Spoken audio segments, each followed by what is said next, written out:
Good morning, ladies and gentlemen, and welcome to the 2026 Annual General Meeting of Valterra Platinum Limited, our first AGM as an independent company. My name is Fiona Edmondson, and I am the Company Secretary for Valterra Platinum. We are pleased that you are able to join us today, whether you're in person or online. Those online can fully participate in the meeting, including voting and asking questions via the Computershare platform. We trust that this hybrid format will continue to enhance shareholder engagement for those unable to attend in person. For those in the room, no emergency drill is planned for the duration of this meeting. Should an alarm sound, please evacuate the building as quickly and calmly as possible via the clearly marked exits to my left and right on the ground floor and at the top of the stairs where you came in. A safety representative will be on hand to assist people to the designated assembly point. Before we begin, please may I ask that devices are set to silent mode. And it is now my great pleasure to welcome our Chairman, Mr. Norman Mbazima, to the podium.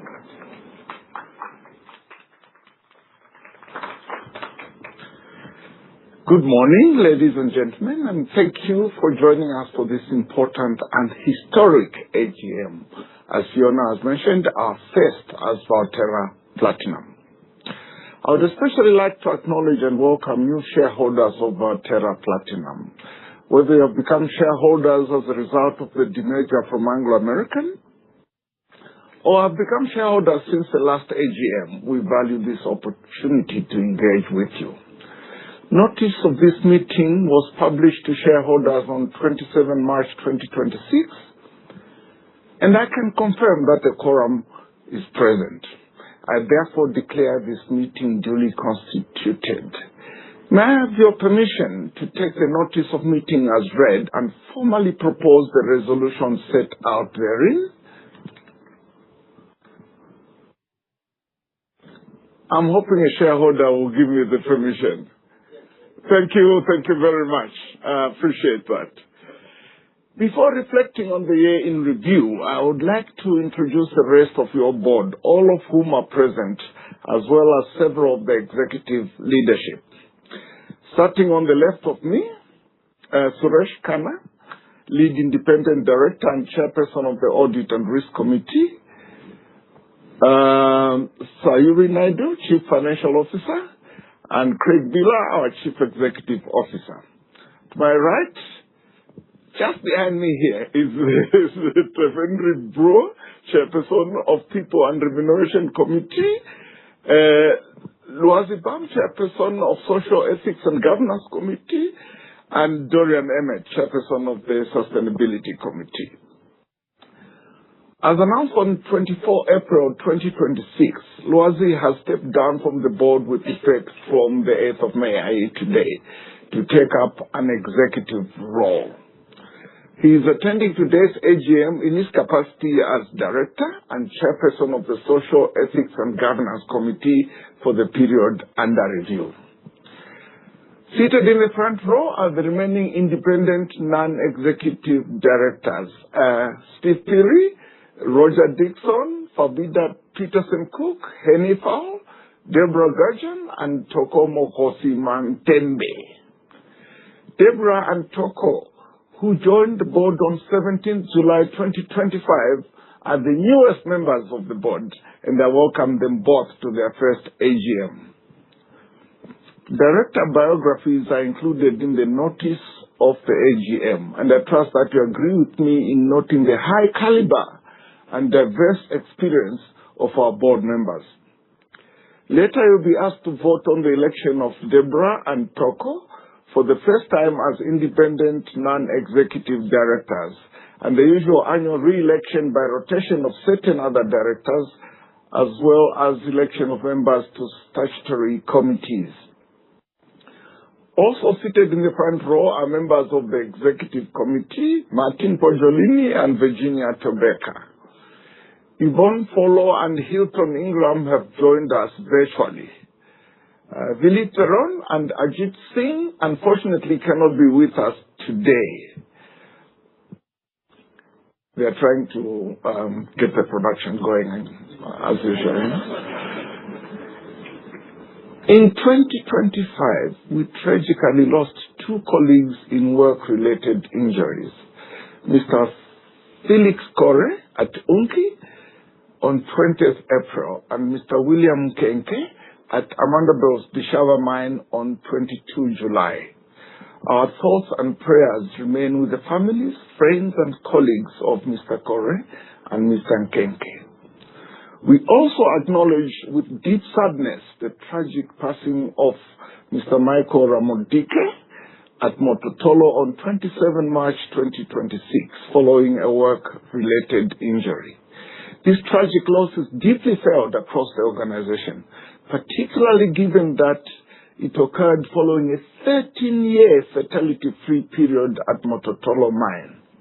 Our thoughts are with his family, colleagues, and friends. I would like to ask all of us to observe a moment of silence to pay our respects to these colleagues.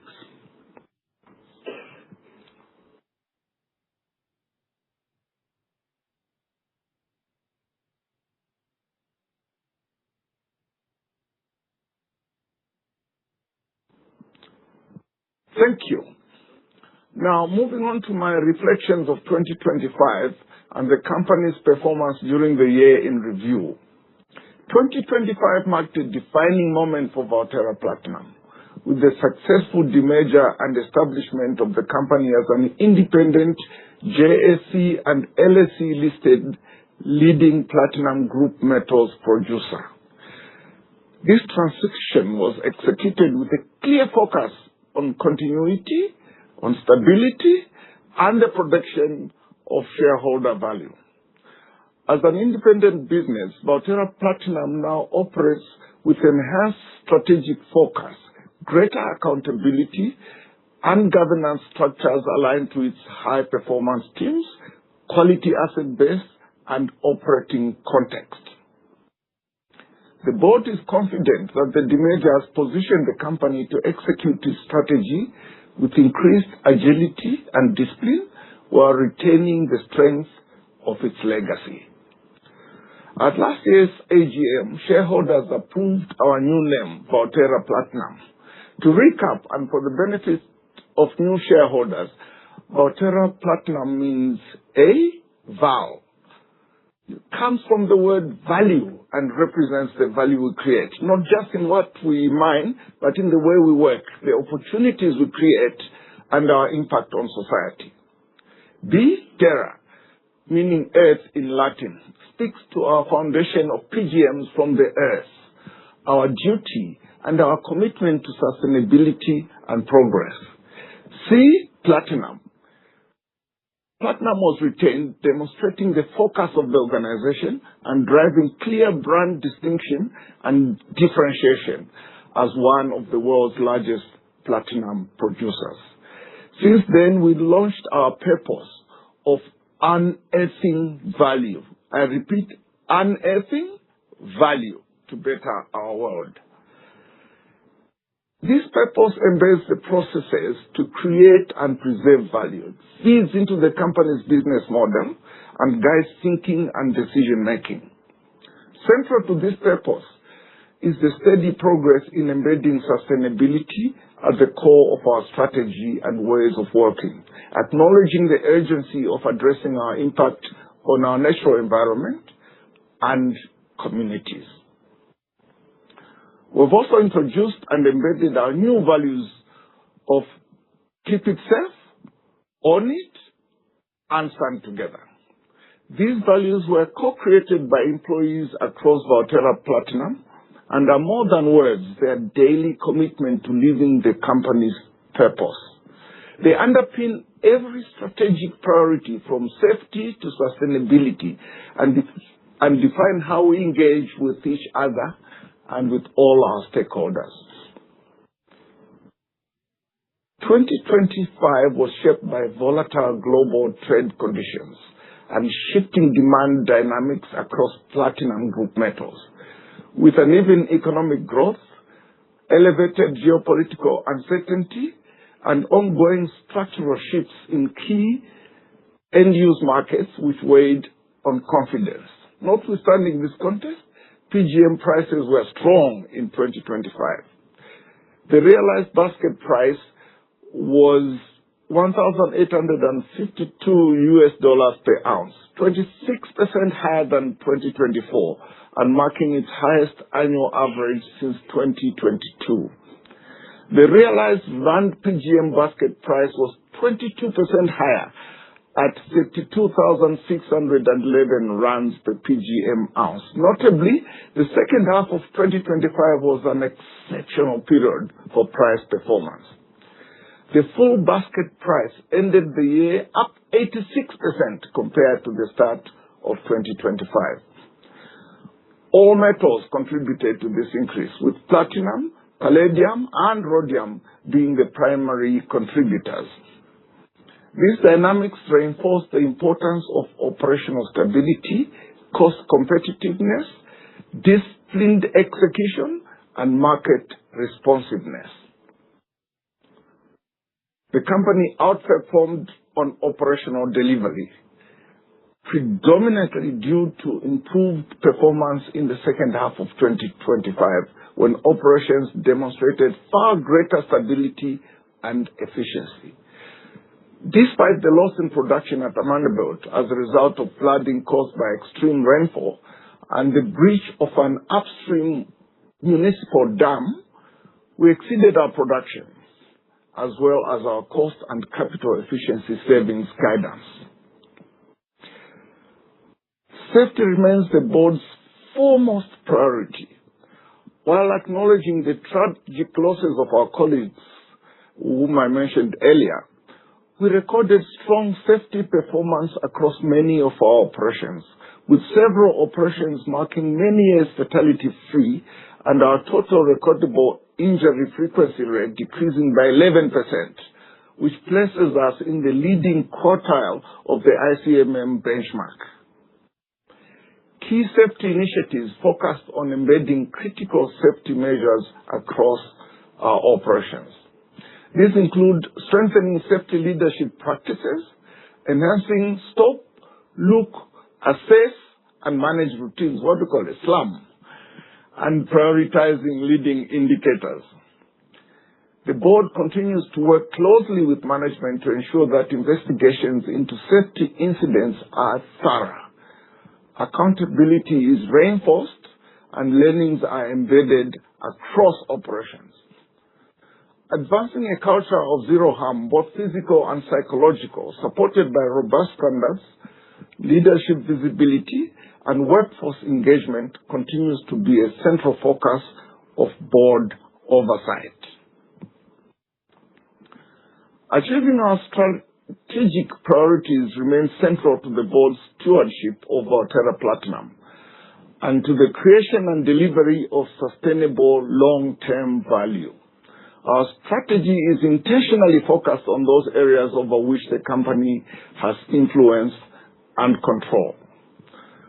Operational excellence, disciplined capital allocation, and market development with industry-leading sustainability practices incorporated across all these objectives. Together, these elements ensure that strategic priorities are not treated as aspirational statements, but as practical drivers of performance, resilience through the cycle, and long-term value creation for shareholders and stakeholders alike. During the year, progress against these priorities was achieved through clear accountability, strengthened governance framework, and continued focus on execution discipline. Our operational excellence drive has delivered a significant cost-based reset, which includes a 12 billion rand reduction in operating costs and a further 5 billion rand optimization in capital expenditure over the last 2 years, exceeding our targeted cost saving in 2024 and 2025. M&C production and refined production were both marginally above guidance of 3.2 million and 3.4 million PGM ounces respectively.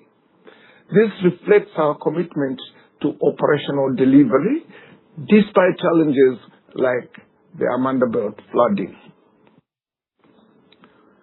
The Sunsuit Underground project, and we went to visit it just earlier this week, has advanced to feasibility stage and is on track to deliver an investment decision in H1 of 2027. The Debroken project, the project development progressed well through 2025, with all development ends successfully intersecting the reef, having effectively navigated the weathered zones. And the Jameson cells are now fully commissioned, with promising early results from the lower mass pull strategy at our processing assets. I'm pleased to say that despite the geopolitical tensions, uncertain tariff policies, and shifting demand dynamics, the company delivered a strong financial performance in 2025, supported by improved operational execution and disciplined cost management. Cash generation, balance sheet strength, and capital allocation remained areas of focus, ensuring resilience and flexibility through market cycles. In 2025, the company delivered EBITDA of 33 billion rand, up 68% from 2024, and operating free cash flow of 20 billion rand, up 22% year-on-year. A further 5 billion rand in operational and overhead reduction was achieved in 2025, exceeding the 4 billion rand target and more than offsetting inflationary pressures. Overall, we've achieved an 18% reduction in the controllable cost base since 2023. These savings, together with lower corporate costs and ongoing efficiency gains, enabled us to deliver an all-in sustaining cost of $987 per 3E ounces, within the guidance of $970 to $1,000 per 3E ounces, and flat year-on-year.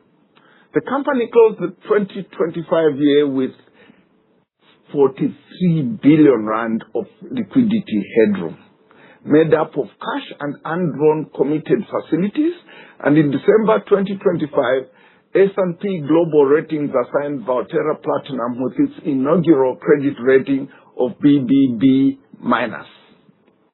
This investment-grade rating further reflects the company's strong balance sheet and compelling cash flow generation, underpinned by quality of its assets and the disciplined capital allocation. The board carefully considered the balance between reinvestment in the business, maintaining financial strength, and delivering returns to shareholders. And we are pleased to approve a final dividend of 11.5 billion rand, or 43 rand per share, bringing the total 2025 dividend to 12 billion rand, or 45 rand per share.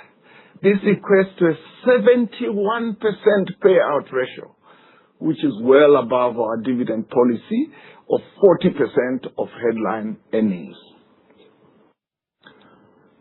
Market development remains an important component of Valterra Platinum's strategy. Through its integrated value chain and global marketing capability, the company continues to engage with customers and industry stakeholders to support the development and resilience of PGM markets. Over the past year, we've maintained our focus on enhancing PGM usage in mobility, in industrial usage, in jewelry, and in investment. Some of the PGM's price support we have experienced over the past year is partially attributable to the consistent investment the industry has made into market development.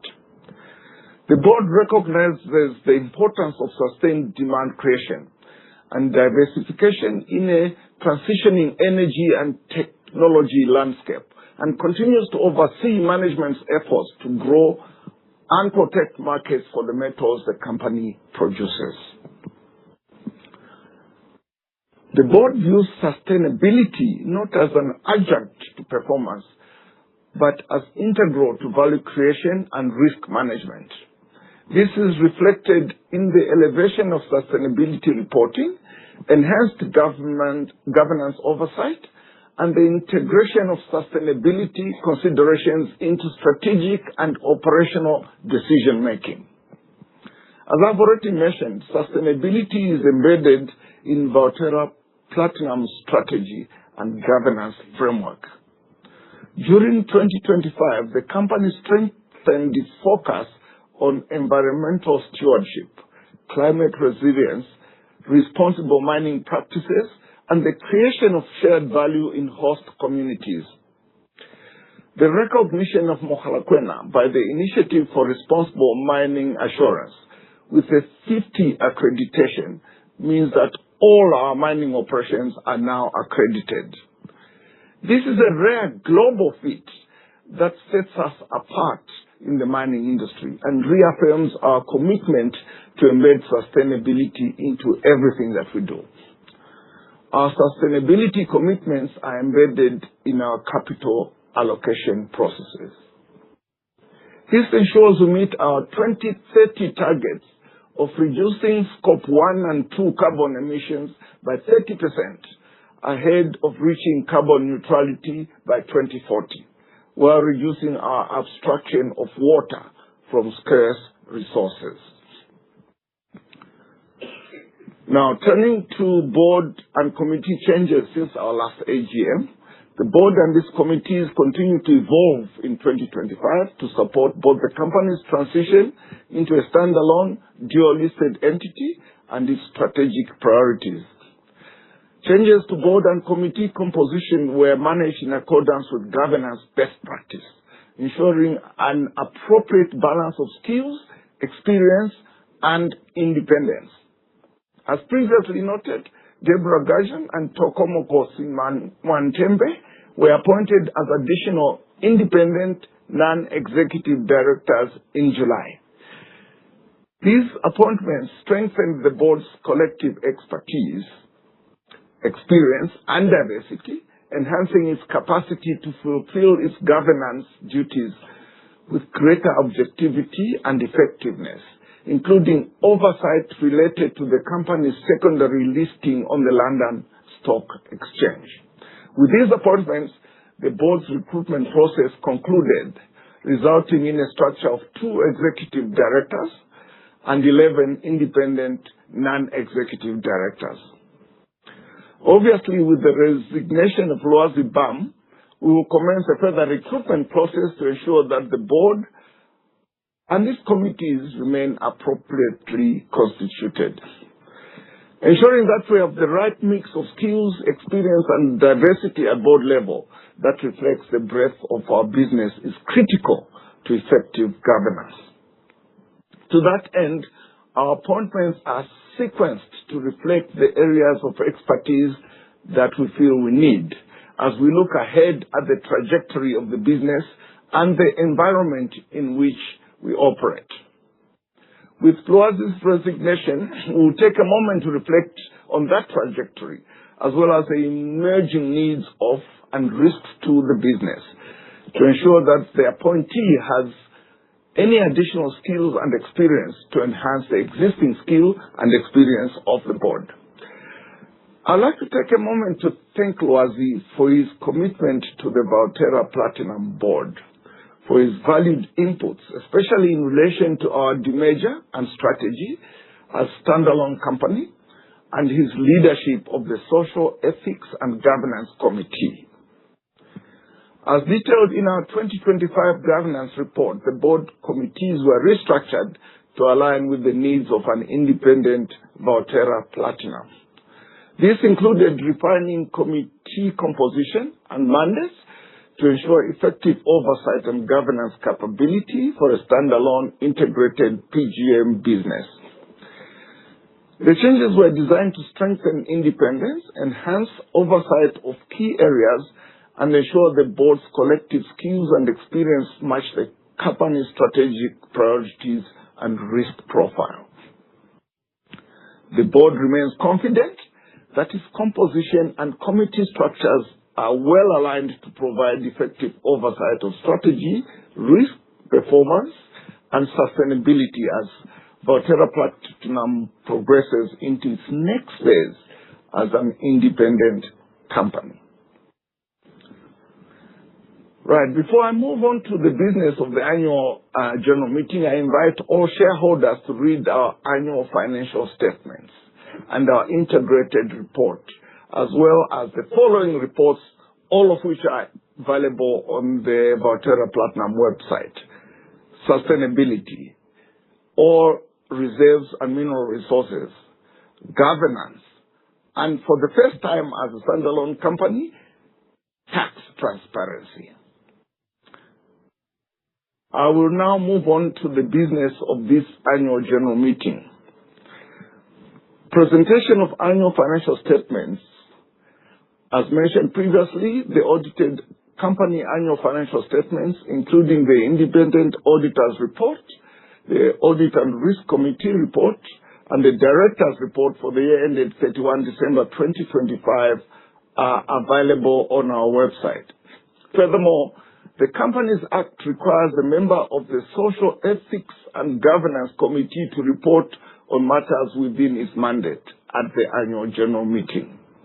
A written report summarizing the matters over which the Social Ethics and Governance presided during the year in this review is included in the governance report. As introduced to you earlier, the chairperson of the board committees are all here and they are present to answer any questions you might have. I like that because it means I don't have to answer anything. Voting will be done electronically, the results of which will be automatically tallied and reflected on the screen after all voting has been completed. Registered shareholders would have received the requisite online shareholders user guide and web link from Computershare to access the voting platform. Voting on all resolutions set out in the notice of the AGM and which I proposed at the beginning of the meeting will take place on a poll. Voting is open now and will remain open until I declare voting closed. We will hold a question and answer session after all resolutions have been tabled, but prior to closing of voting. I will start with questions from the room, followed by questions on the Computershare platform. Could I please ask that when asking your question, out of courtesy to your fellow shareholders, please try to keep it as brief as possible so that we can allow as many shareholders as possible to ask a question in the time that we have available. There may be questions of a very detailed or specific nature, or indeed lengthy statements that we will of course hear. In these instances, I may provide a fairly high-level response and suggest instead that a meeting be arranged to discuss such detail and share perspectives in the interest of reaching greater understanding. In other instances, we may suggest that we treat the issue being raised as an official grievance and progress it through our grievance mechanism. Furthermore, in fairness to other stakeholders, shareholders present, if you have any specific questions relating to your particular shareholding, please speak to our company secretarial team in the refreshment area after the meeting, or contact the registrar directly if you are joining us virtually. This will enable us to concentrate on questions regarding the company's performance in the last financial year and to concentrate on the business of this AGM. I will now put to the meeting all the resolutions to be moved upon at this meeting. I better drink some water before I do that.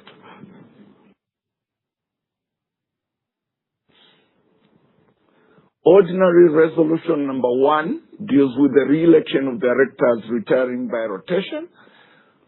Suresh Khanna, Roger Dixon, and Stephen Phiri retired by rotation and are eligible and willing to stand for re-election.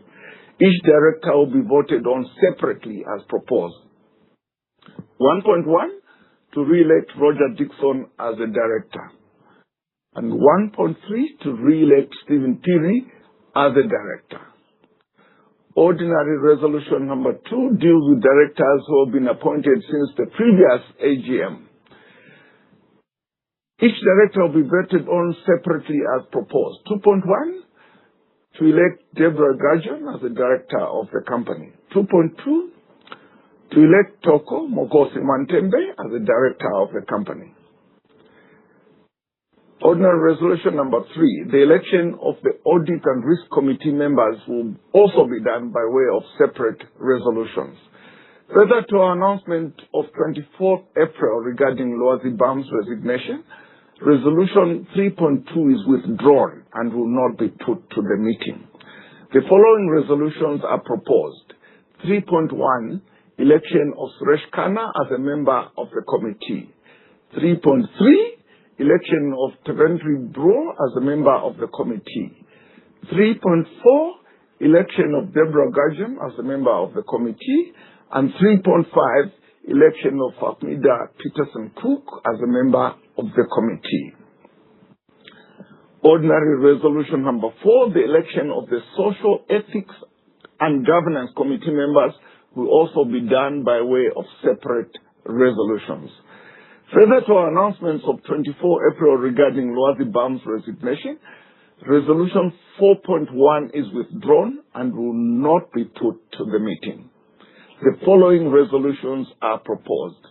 4.2, election of Roger Dixon as a member of the committee. 4.3, election of Dorian Emmett as a member of the committee. 4.4, election of Deborah Gajan as a member of the committee. 4.5, election of Suresh Khanna as a member of the committee. 4.6, election of Toko Mokosi Mantembe as a member of the committee. And 4.7, election of Stephen Perry as a member of the committee. It's a large committee. Ordinary resolution number 5. Ordinary resolution number 5 deals with the reappointment of the independent external auditors. It is proposed that PricewaterhouseCoopers be appointed as the independent registered external auditors of the company for the ensuing year until the next annual general meeting. It is further proposed that Mr. Oswald Wentworth is appointed as the designated auditor. Ordinary resolution number 6.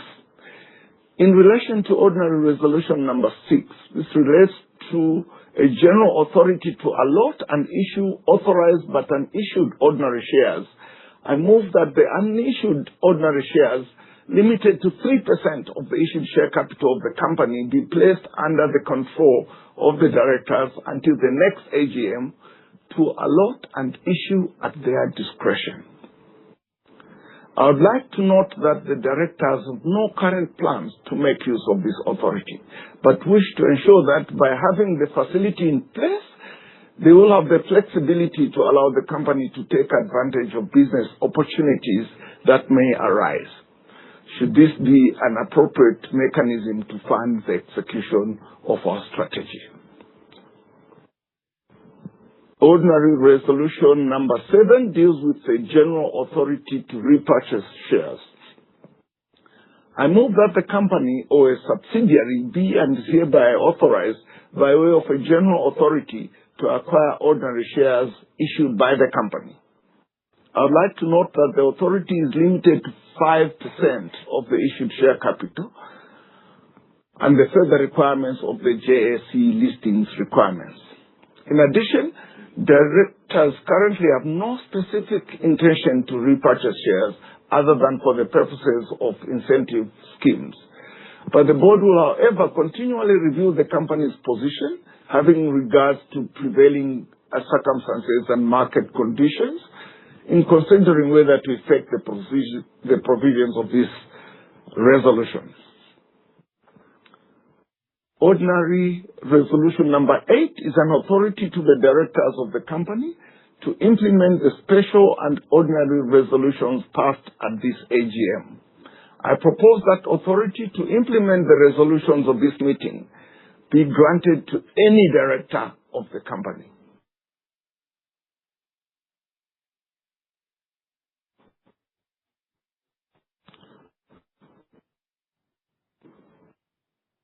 non-binding advisory vote relating to the endorsement of the remuneration policy and implementation report. Excuse me. Once the vote is non-binding, the board will take cognizance of the outcome of the vote when considering the company's remuneration policy, the implementation report, and the remuneration of executive directors. The purpose of the advisory vote set out in 9.1 and 9.2 of the AGM notice is to elicit the view of shareholders on our remuneration policy and our implementation of the policy. Advisory vote 9.1 is the endorsement of the company's remuneration policy, and advisory vote 9.2 is the endorsement of the company's remuneration implementation report. And now, the special items of business. Special resolution number 1 deals with the proposed remuneration of non-executive directors. I move that the company be and is hereby authorized to remunerate its directors for their services as directors in accordance with the fee structure as detailed in the AGM notice. The authority shall be valid until the next AGM. The second item of special business is a special resolution to grant a general authority permitting the company to provide financial assistance in the circumstances contemplated in sections 44 and/or 45 of the Companies Act.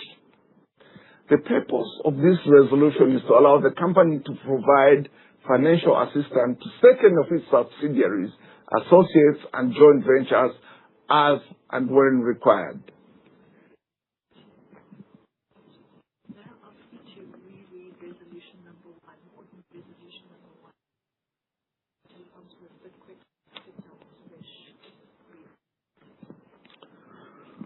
All right. I understand that we may have skipped out a very important director in our ordinary resolution number 1. So I will reread that. And what I'm going to read now is what we're going to vote on. Okay. Ordinary resolution number 1 deals with the re-election of directors retiring by rotation. And there were 3 of them, not 2. Yeah. Suresh Khanna, Roger Dixon, and Stephen Peary retired by rotation and are eligible and willing to stand for re-election. Each director will be voted on separately as proposed. 1.1 to re-elect Suresh Khanna as a director. 1.2 to re-elect Roger Dixon as a director. And 1.3 to re-elect Stephen Peary as a director. Comprehensive? Okay, thank you very much. I would now like to pause to see if there are any questions on the proposed resolutions or any other questions. Please could I ask that when asking the question, you give your name clearly and indicate whether you are a shareholder, proxy holder, or corporate representative. Are there any questions in the room?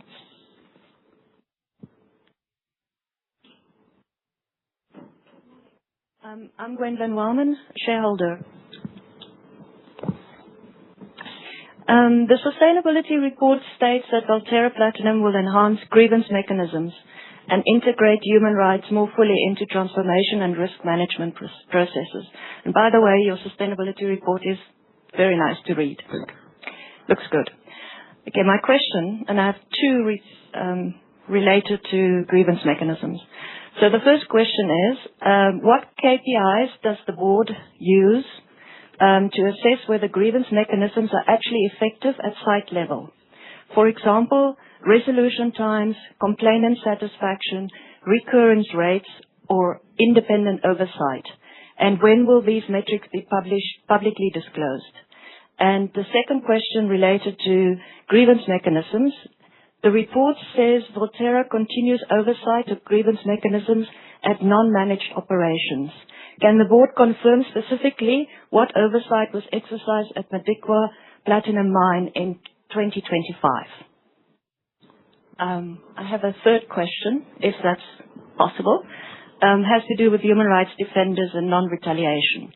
The sustainability report notes that the company recognizes and supports the role of human rights defenders and intends to establish protocols for non-retaliatory engagement.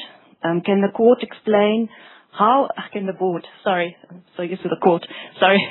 Can the board explain how it monitors and enforces non-retaliation protections for community activists, NGOs and complainants who raise concerns regarding mining impacts on resettlement? Thank you.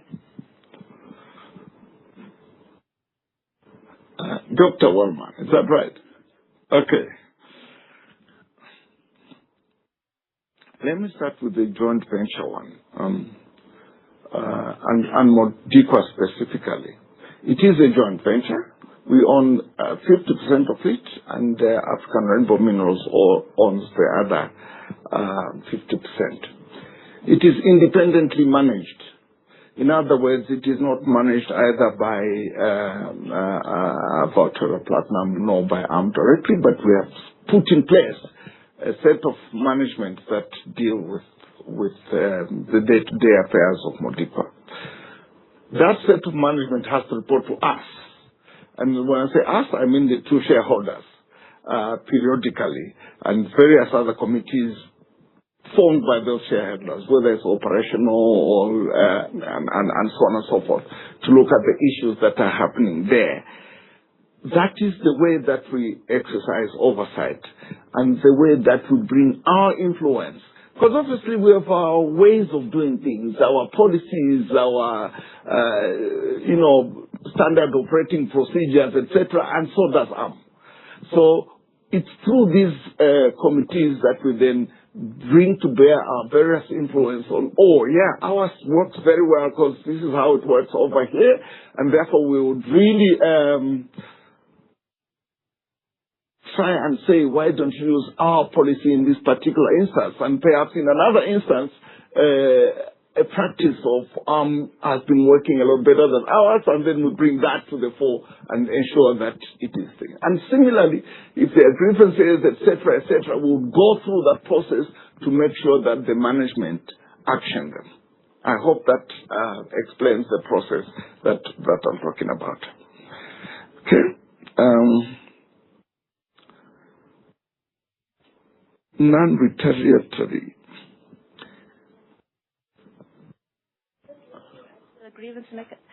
Could you please talk about the KPIs that the board uses to... No, I'll come to... there are three items. I only dealt with one so far. I thought you were just jumping. No. My apologies. No. I wrote them down. Non-retaliatory. I don't know. This is an issue that I personally feel very strongly about. We have to have excellent relationships with our communities, with our stakeholders, and with our shareholders if we're going to be a sustainable company going forward over the whatever decades. And taking a retaliatory approach, whether to, say, the communities themselves or NGOs or lawyers or people of that nature who want, just does not help us to achieve that at all.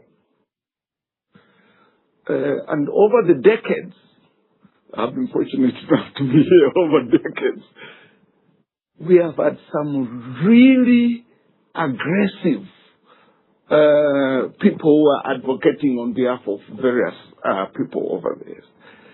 And I cannot think of a single instance where we took a retaliatory stance towards those people.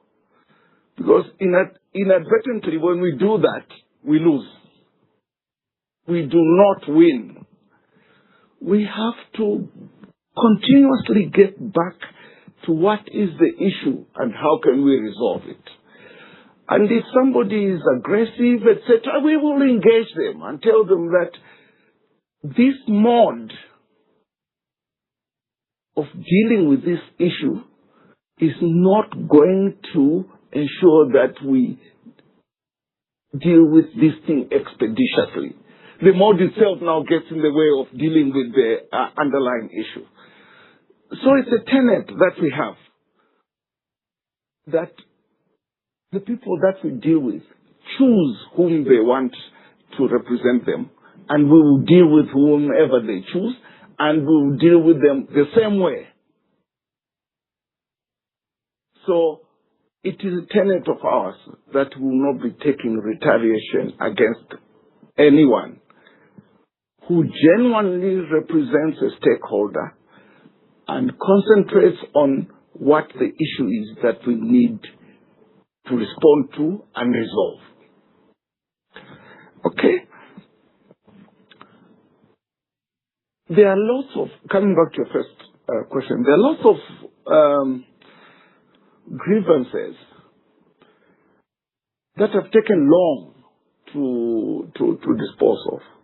But there are significantly more grievances that have been resolved more expeditiously. Again, it depends on the nature of the grievance and what will happen. And we do have mechanisms for ensuring that this is happening at the management level. Invariably, when these grievances are not being dealt with, they tend to get escalated. I start to receive emails. Craig starts to receive emails. They go beyond what's happening at the operations or what's happening at some management committee, etc. And I must say, except until just before the AGM, then we get a few things that are escalated. But generally speaking, I'm not seeing many escalations, indicating that our grievance procedure is at least being managed well. I don't know if you want to add to that. I think, Chair, you've certainly covered the point in terms of the process that we follow. There is there's a set procedure in terms of that, and in terms of reporting back, those are actively managed and monitored. And certainly, if there's an area for improvement, we're really happy as a company to sort of engage upon that going forward. Thank you, Dr. Roman, and good to see you again.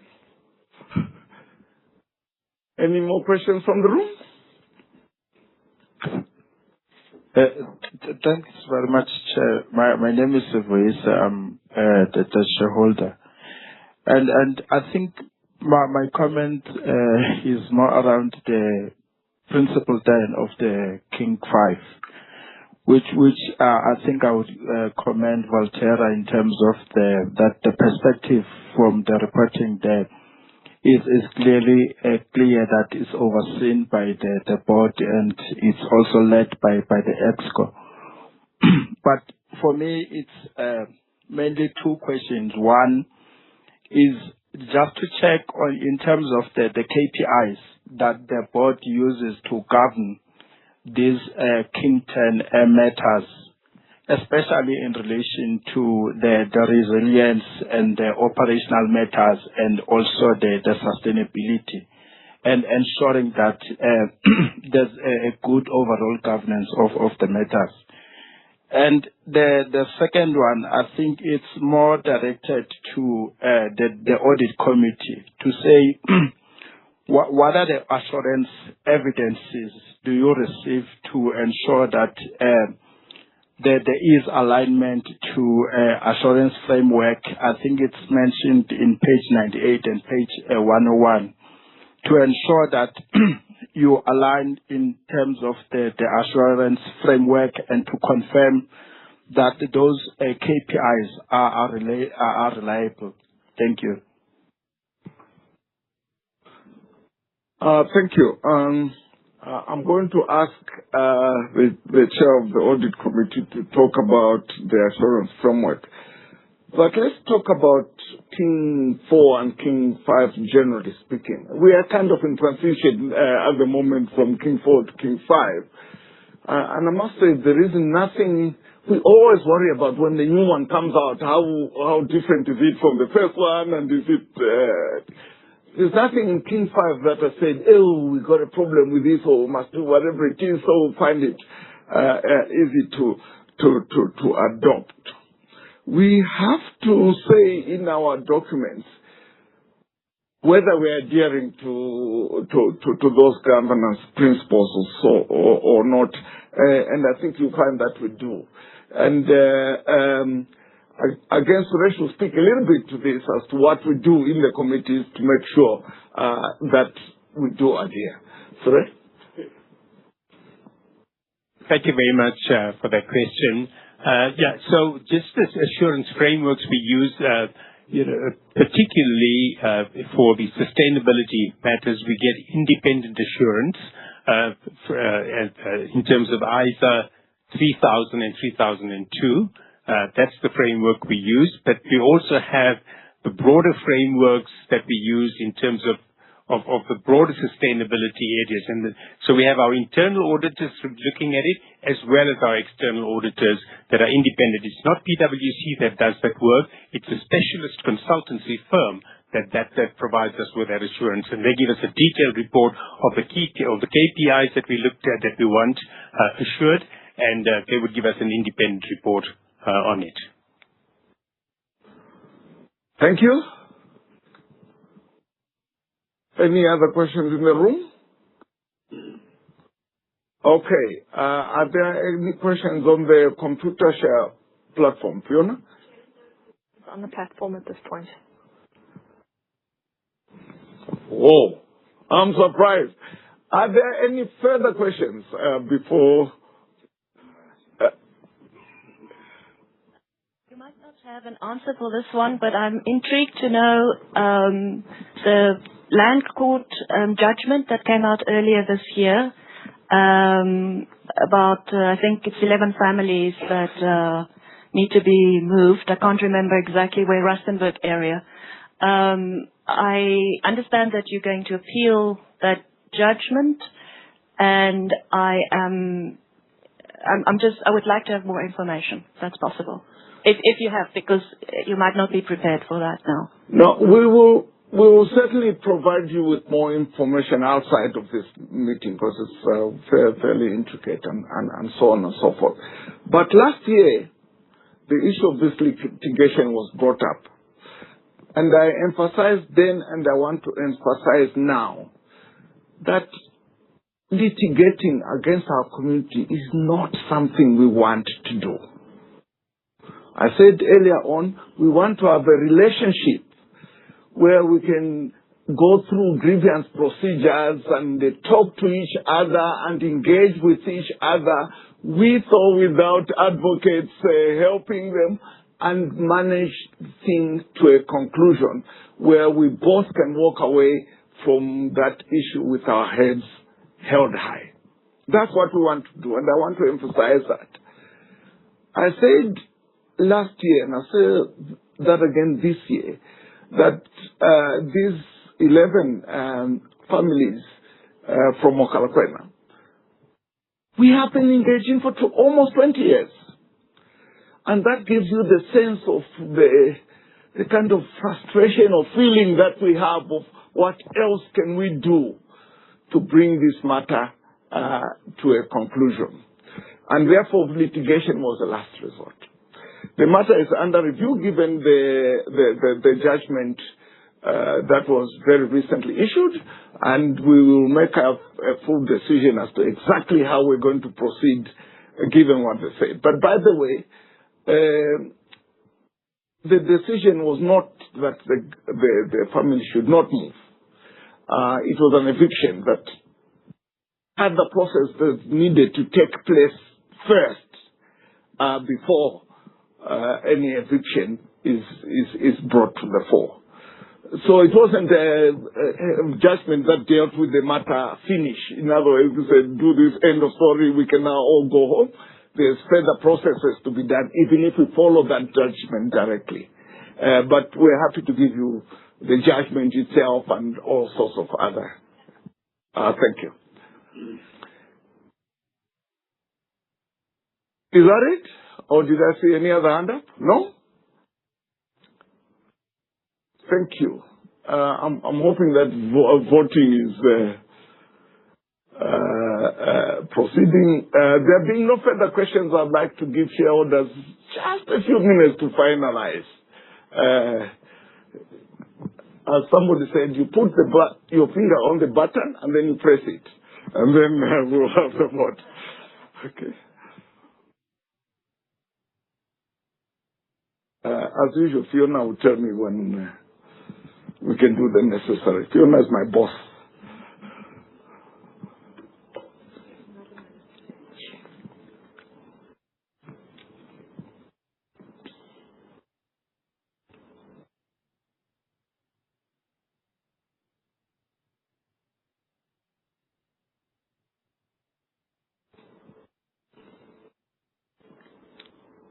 Good. As you have all completed your voting, the administrator will now close off the voting, and I formally declare voting closed. The results will now appear on the screen and also be announced to the JSE and LSE later today. So I'm waiting for them to appear on the screen.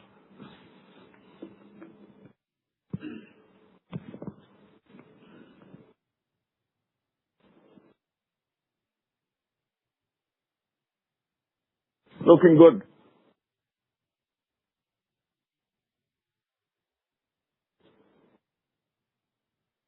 Yeah, keep going.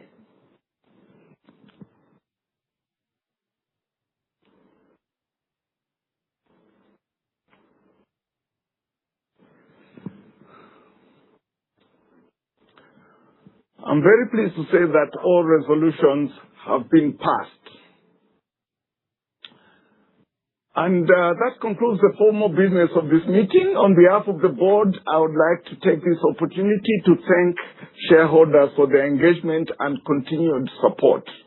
I would also like to acknowledge the contribution and leadership of our Chief Executive Officer, also known as Craig Miller, and the dedication of the executive team, as well as the commitment and resilience of our employees during a year of very significant change.